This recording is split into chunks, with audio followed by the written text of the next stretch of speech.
Today we are going to learn about an important concept in networking, that is switching techniques, and another topic we are going to learn, that is communication modes.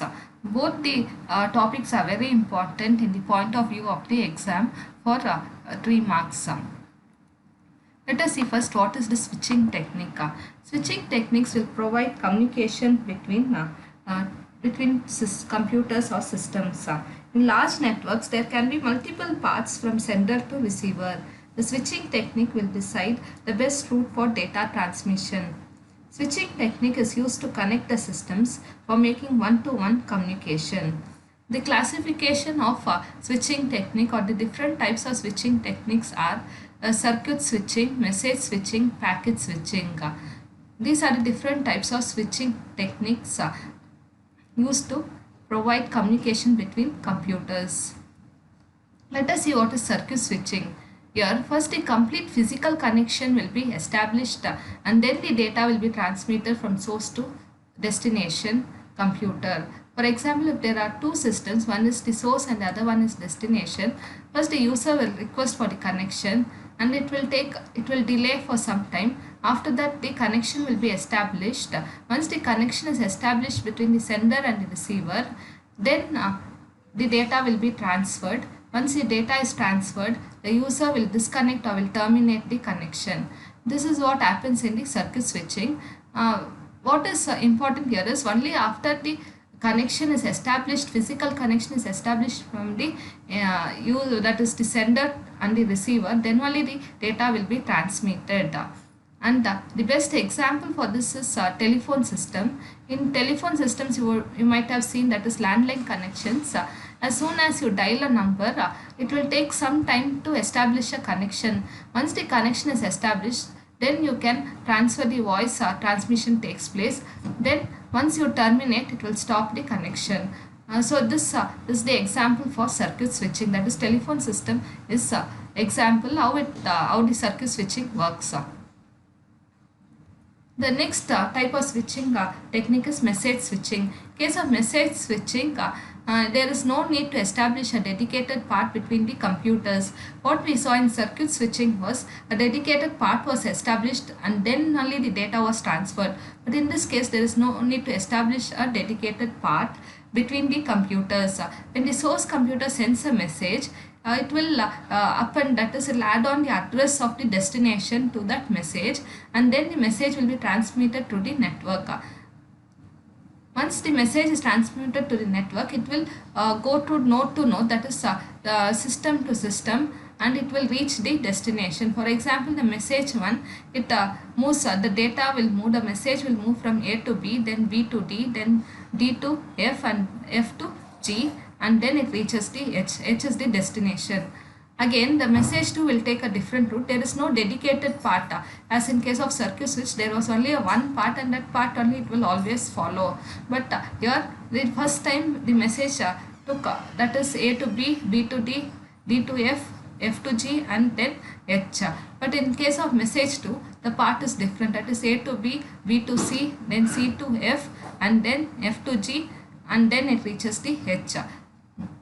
So in this type of network, that each node receives the entire message, that is from A to B, that B will get the entire message, it will store that message and then it will transfer it to C. Again the C will get the entire message and it has got along with the message the destination address. So it will go to the next node, that is F, and this F also receives the entire message. So in this way it will store and forward the message. Okay, that is B will store the message and then forward it to C. In this way, the message switching will work. For example, for this is email. The email follows this type of switching in order to send the message from source to destination. The next switching technique is packet switching. In this method, a message will be broken into small packets and these packets will be tagged with a source as well as destination address, and a fixed size packet is transmitted across the network and each packet will take different routes and it will reach the destination, and the packet will take the shortest path and it will reach the destination. And once it reaches the destination, it will reorder the packets and it will receive the information. The example for this database files, the database files which are sent to the network, that is from A to H, will move in the form of packets and it will reach the destination. The next topic is transmission mode and communication modes. It defines the direction of flow of information between the two communication devices. It defines in which data can flow depending upon the type of media used. There are three communication modes, that is simplex, half duplex, full duplex. Let us the first mode is simplex mode. Here there is only one interface, that is the transmitter, and all the other interface are receivers. For example, A is the transmitter and B is the receiver. So A will be transmitting the data to B and B will be receiving the data. The channel's full bandwidth is always available for transmission. Only the transmission can take place in case of simplex mode. Here the transmitting interface cannot receive the information and the receiving interface cannot transmit. That is, if there is a sender and a receiver, always the sender only can send the message to the receiver and the receiver cannot transmit anything to the sender. That is, it is unidirectional. Only one direction the data will flow. For example, in case of radio, they can broadcast, if a radio is a sender to the sender, and all the user will be, that is the person who is hearing the radio, will be the receiver. So radio can broadcast whatever the data, but the receiver cannot transmit anything to the, that is the user cannot transmit anything to the radio. The same thing applies for TV.